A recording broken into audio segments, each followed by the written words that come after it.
Hello everyone, Hahano here again with a new jungle video. This time I'm playing Nocturne, and this is a very interesting game.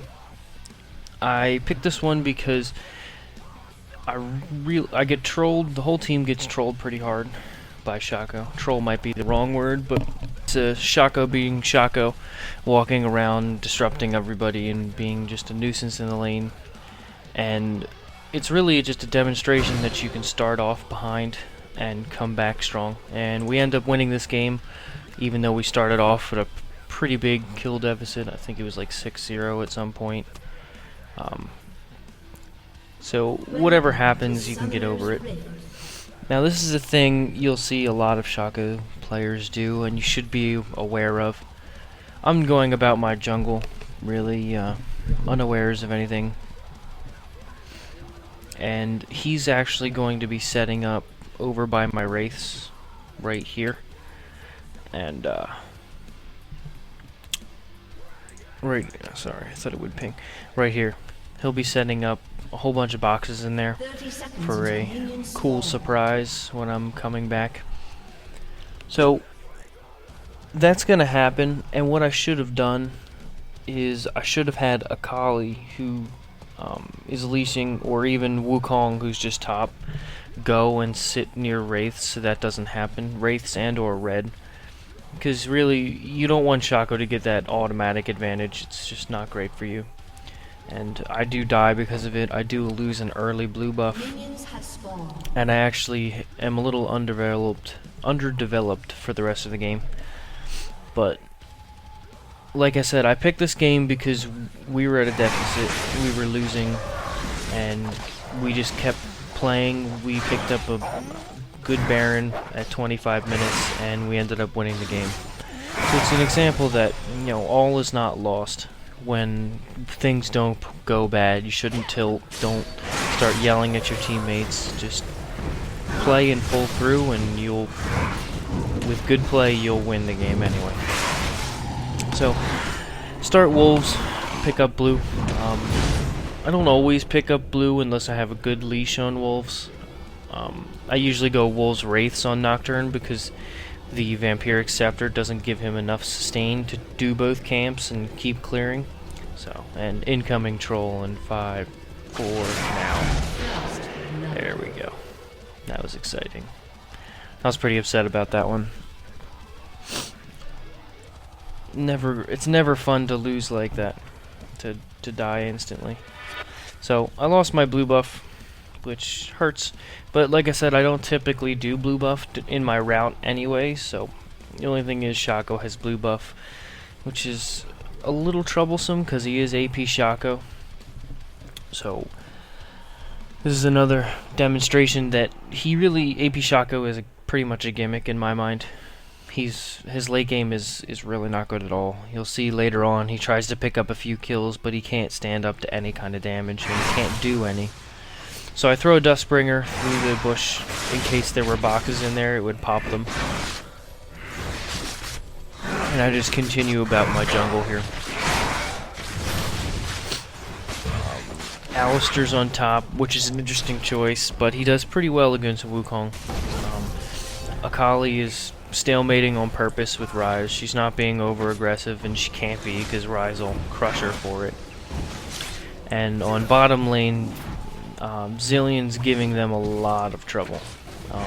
Shaco's there from time to time. He actually roams a lot in this match. So Zillion is, you know, being Zillion, putting bombs on people and taking care of business. So here I noticed that Alistair's consistently been pushed up on Wukong. If you look, you just got a flash at their lives.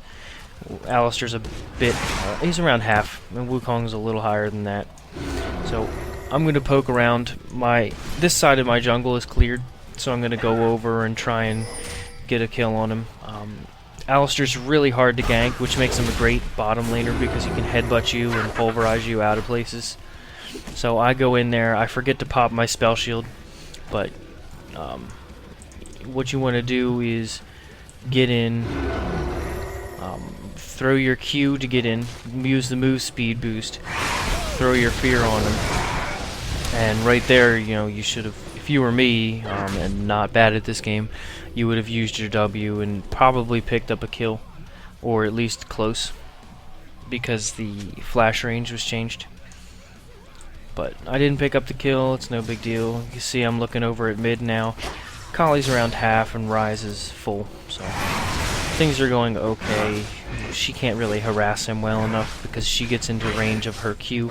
She gets into range of Rise's snare, so she's doing a good job of not dying.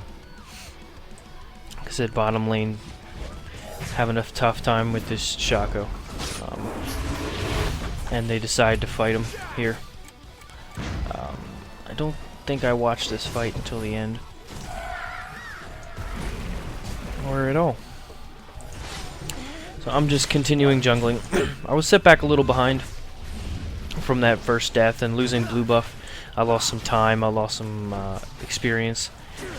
It would have been even worse if Shaco ended up taking my red buff, but thank God he didn't. That would have been a good play instead of just being a troll to be a troll. So I'm trying to keep jungling, keep my level up.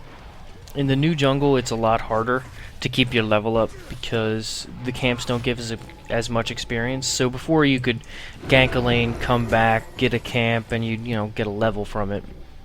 Now you have to clear 2 camps to get a level, which means that anytime you waste ganking a lane, and if you fail the gank, you start to get farther and farther behind. And I was trying to play old jungle style on the new jungle for a long time, and you end up being under-leveled and under-farmed at almost all stages. So you have to keep jungling and use smart ganks instead of just ganking for the sake of ganking. So here I do my ping trail, showing that Alistar's going down to Akali.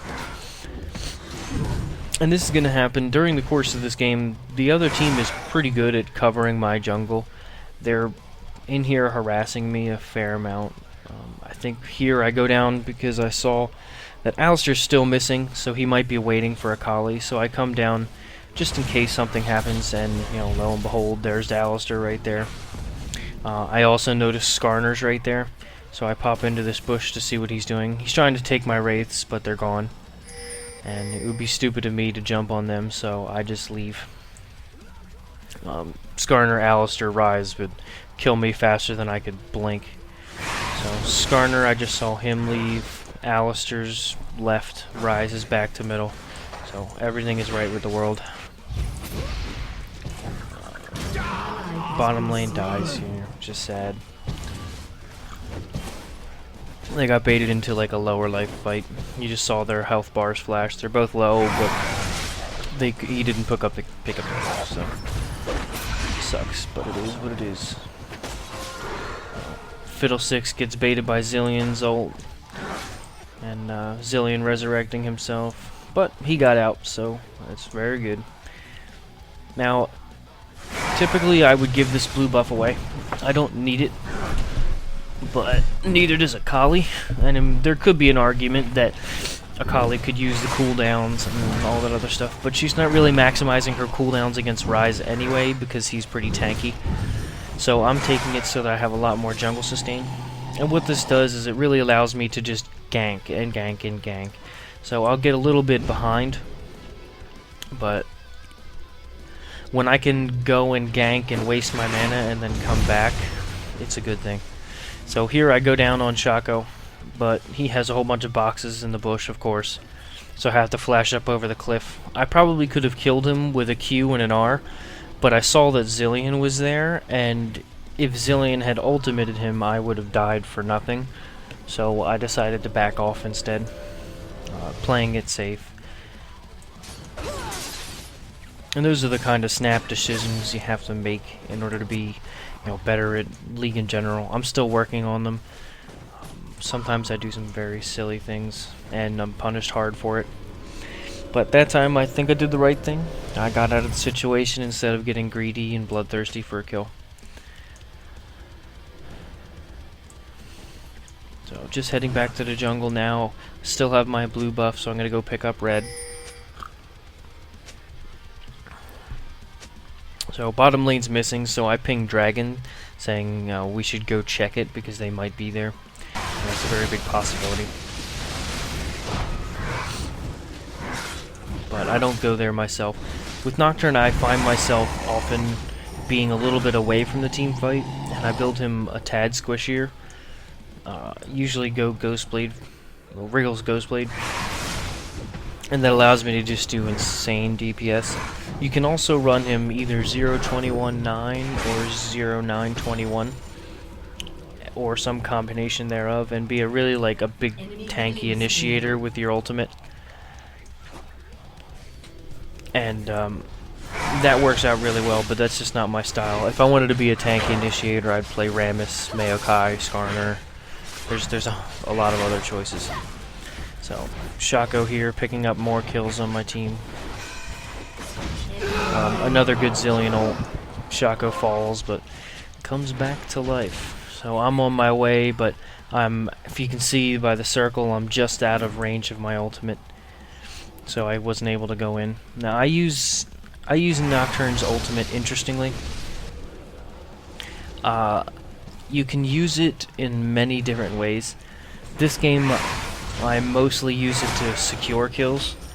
A lot of times, I'll use it to jump over wards or join a fight that I'm near, especially later game. But in this game, I think I use it 4 times. And only the 4th time is it to join a team fight late, because I was back buying items. So I use it to pick up a kill on Alistair, I use it to pick up a kill on a couple people. And I like this tactic a lot more. It's somewhat like the reasoning why people run heal on top lane. It's just a little extra twist that people don't anticipate. People think of his ultimate and they think, oh, okay, well he can find me if I'm somewhere else. And really, it can actually be at least an extra auto attack's worth of damage, as well as, you know, cloaking you from their team if they have someone near. So that's why I use it like that. It's just an extra hit or two, you know, an extra 232 damage. So it works really well that way for me. In this game, I almost never. I actually don't use it to jump from one lane to another. I only use it at the end of the game to do that. But you can certainly do that if there's need. But right now, I mean, Wukong's been pushed up on Alistair. Akali, jumping on Ryze is a bad idea because he'll just snare me, and his cooldowns are low enough that even if I spell shield the first snare, he'd have another one up for me soon enough. So that's not a great idea. So I see that Akali is getting antsy on Ryze. Ryze is getting really pushy. So we call for a gank, and Akali does what Akali does best. Takes him down. See bottom lane's floating around, but they're not a dragon right now, which is good. Skarner just ganked bottom. They picked up a kill on Zillion. So I notice that all this is going down. I'm trying to come down to save Ezreal, but he gets shacoed.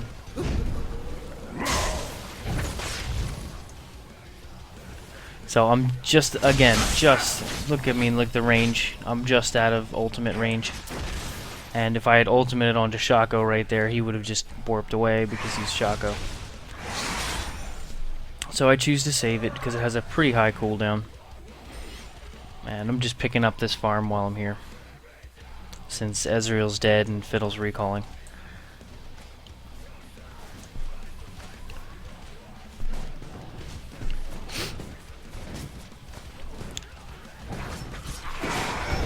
Alright, here Shaco, sitting in the bush waiting, like a cool guy. So I'm feared, and this is mostly how I use my ultimate. You know, right there, I was able to pop my ultimate, jump onto him, prevent Skarner from seeing me in order to impale, and also then get out alive. So it worked out extremely well in that situation. It was an extra auto attack and gap closer that he wasn't expecting. It came at him, and it also allowed me to live. So I couldn't have asked for more out of that right there. So I see I have my Merc Treads now. I pick up the longsword because I'm doing about even. I'm eventually going to build it into a brutalizer. When I'm fed with Nocturne, I go Berserker's Greaves into brutalizer right away. The Wriggles, Berserker's Greaves, brutalizer. And this allows you for some crazy damage. But right now I'm not fed. A lot of people get Avarice Blade. I personally don't. On certain characters, I don't believe in the merits of Gold for 10. Nocturne being one of them. He kills camps and creeps and players so quickly that getting a gold for 10 is not as effective to me than waiting a little bit longer and picking up damage. So I notice bottom's always a constant fight, as bottom as usually is. So I'm coming around to gank. So Shaco throws his box down. He saw me coming. They back out, so I back out. There's no sense in forcing it there. I noticed that Rise is overextended again. So we try and pick up a kill on him again. But then Shaco comes up from behind. Now here I get baited. This is just really bad. It's embarrassing. I go around because I know he's going to do that and surprise Skarner. That was just awful on my part. And here I should have fought as well, but it was a good bait by them. Bad move by me. Don't do that. That was just bad. And here I'm getting a little upset at Akali because if I had pinged it, if she had come, she would have easily picked up a kill on Shaco and possibly on Rise. But no big deal. It happens. So here's AP Shaco bragging about how good AP Shaco is. So, and there you go. Akali ended up killing Rise anyway. So if she had come to that when I pinged before I even went around, she would have been in a great spot to pick up a couple kills. But, can't always expect everything. I'm noticing that Alistair is pushing up on Wukong. So I'm going to pick up red while Alistair gets a little more confident in being there. So now I'm heading over. I actually stopped doing red because I saw that Wukong jumped on him. So I'm coming around to gank him now. And he is not warded. I'm just going to kill him. So Wukong jumps on him. Knocks him up with his ultimate. My fear lands. And then here I use my ultimate again. Now, the thing I didn't realize, I've never actually played Wukong. I didn't know his cooldown was short on his gap closer, Nimbus Strike. So I wasted that ultimate for sure. An ultimate I could have used to get down to Dragon faster. Or something of the sort. Here Akali decides to kill herself. For unknown reasons. But bottom lane came to support, which is great. I think Fiddle drops here. I'm here just in time to clean up. If I had my ultimate here, it would have been way better. But unfortunately, I wasted to secure the kill on top. So Shaco gets away, and Ezreal and I both fail flash, which is great. So I show you guys these games because I'm not perfect. I know you're not perfect. None of us are professionals because they don't watch these videos. So you can do well, you can win games even if you're not the best. So here I noticed that Rise had died. We took the dragon fight. We take center tower. I stay here way too long. When you see someone teleporting in, you should get out. I was greedy. I really wanted this tower, and I thought I would get away from the person teleporting in, but of course they always come out of the woodwork. So here comes a surprise Alistair. So that was poor play on my part. I took their center tower, but I could have waited a bit longer because they're going to now push us 4 and take our center tower instead of me being there to help that. Skarner lands a snare on Akali. She goes down. They have a lot of CC on their team. A lot of it.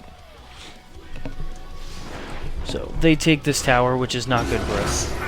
Like I said, if I had just been not overzealous in taking that tower, I could have backed off and held this off, and we could have taken it later because it would have been 1 or 2 hits.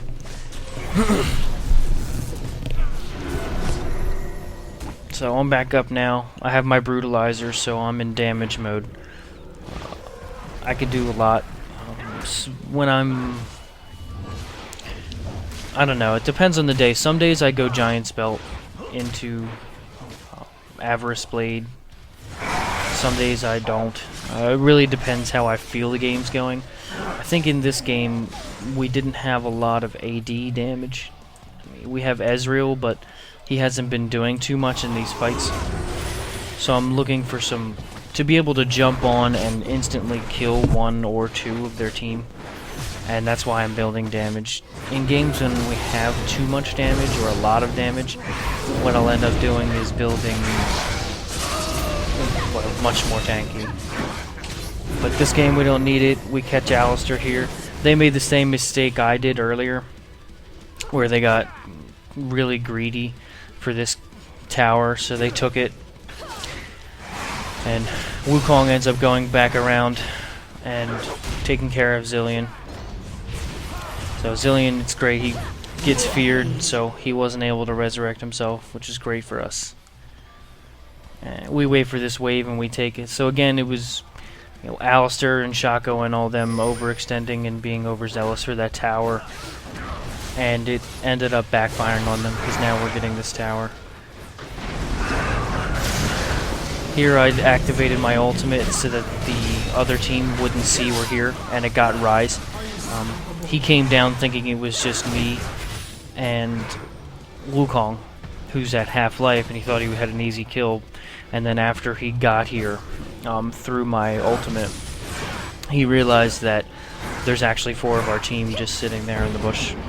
So that's the other advantage of that. You can pretty much jump on and insta-gib people, and it's just really powerful.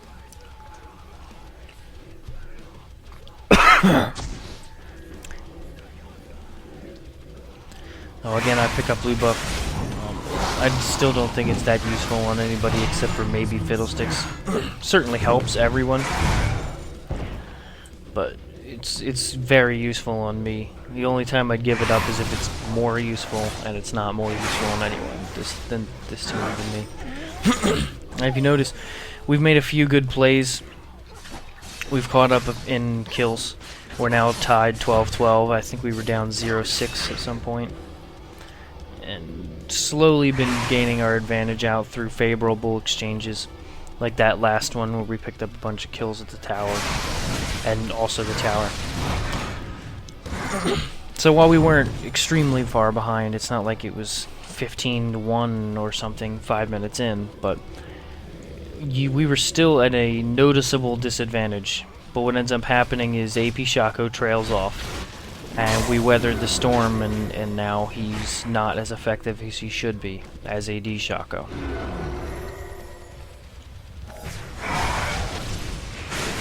That's another thing I love about Nocturne. Just Q Umbra Blade and steal a whole wave of creeps. It's awesome. So, I have 2,200 gold.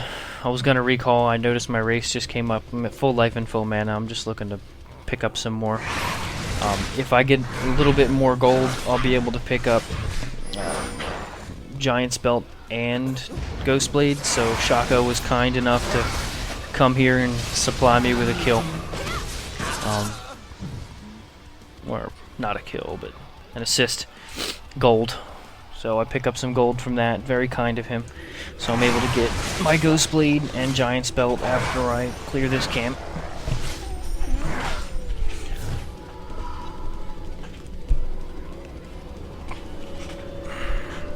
So there's some action, sort of. They're huddling as a team. We're kind of spread out all over the place. We have all 3 first row towers down. So at this point we're trying to clean up and push our waves in order to make a play on either Baron or one of their towers. You can't really make big plays if your team has towers. Like if Akali had left that alone, that they would have been pressuring that tower heavily. So here we notice that Skarner's around Dragon. They're all around Dragon, posturing for it. So we come see if we can pick a fight, or at least pick up Drag. They start Dragon. So we jump on them right away.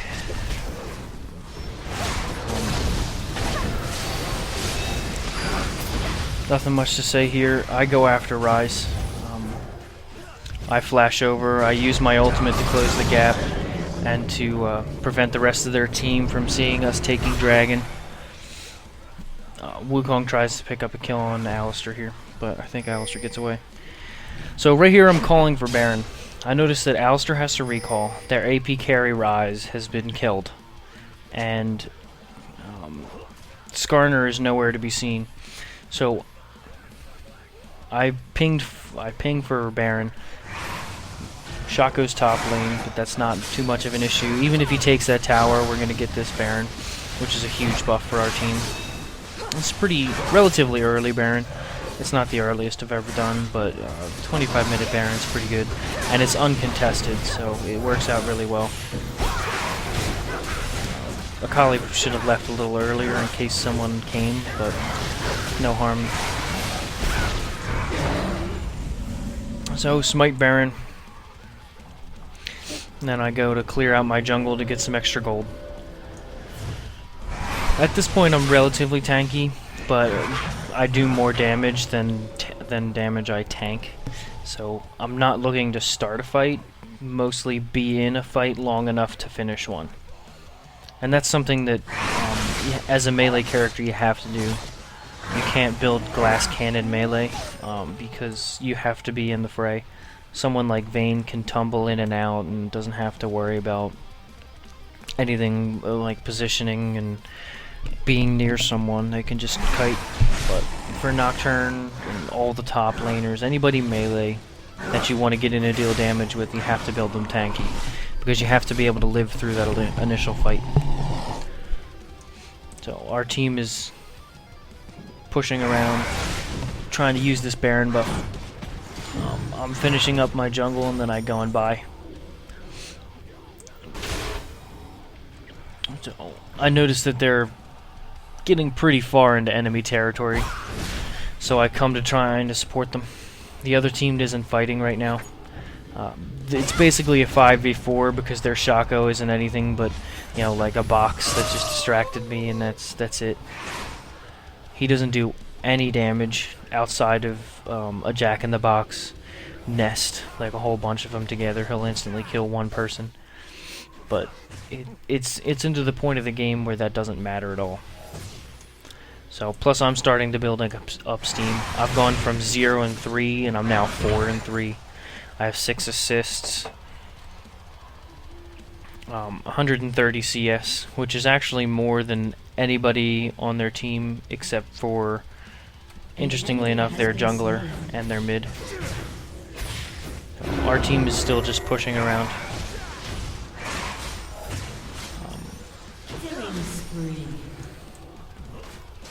They're doing pretty good up there on top because their team isn't coming at them as a whole. We take that tower, trying to take this mid tower. Our Fiddlesticks and the rest of the team swings down onto Alistar. In situations like this, I just like to take the tower. As you can see, it's beating up Fiddlesticks pretty hard. So I just focus the tower instead of chasing. Kali flashes out, but Skarner had already started his ultimate. So she gets pulled back in, which is cool. It's good and bad. It's good when you're Skarner. It's real bad when you're anyone else. I check to see if their red's up, and I take that. I know where they are, so it's not risky at all. I know they haven't followed me out, and they're weak. I leave it crippled like that. And then I make my exit, clear out bottom wave while I'm on my way up. And I believe Shaco comes at me, which isn't a... I'll show you why it's not a problem. Like I said, I do a lot of damage right now. He flashes after me. He's really anxious to get me, and I don't get it why. He doesn't do any damage with the Lich Bane. I don't even think he hits me before I kill him. Most damage he did was after he was dead, and I killed his clone, so... very bad play on his part. I think he was pretty much just done playing this game.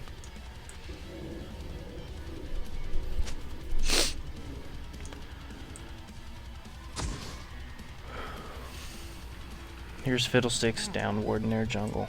Not sure why, but it never hurts to ward. So our Baron buff, I think, is just worn off, which is still no advantage. We've got 2 towers and 3 kills from that Baron, as well as 300 global, so it worked out for us very well. Our team is pushing mid. I have 2,800 gold, so I'm trying to recall and buy before this fight, because I don't like sitting on that much gold. I could have gone down, but they should really wait for me. It's not going to be long. I'm Nocturne. I can go half the map to get there. But they're just down, being menace, trying to put some pressure on this tower. I pick up a frozen mallet. I usually don't get frozen mallet almost ever, but I just got it this game because I had the giant's belt, looking to be a little tankier. And Skarner, Shaco, and Zillion, and Al, actually their whole team is just good at getting away. So I pick up the frozen mallet so that they can't kite me at all. You know, if I hit them once, it's pretty much a guaranteed kill for me, because they'll show slow. Even if they use one of their escape mechanisms, they'll be slowed. So it's great. Good against this team. So we're putting pressure on the bottom here. And then, you know, Alistair takes a lot of health, a lot of damage. Our team stops focusing once Zillion ult goes on him. So he flashes out. Oh, here I ult in. Pick up the quick kill on him. Turn around and finish off Rise. Pop my Ghost Blade. And there you go. That's it. We pick up this tower. I think they forfeit. So I went from 0-3 and a losing game to 7-3 with a winning game, just by making smarter decisions. So hope you guys enjoyed, and catch you next time. Victory!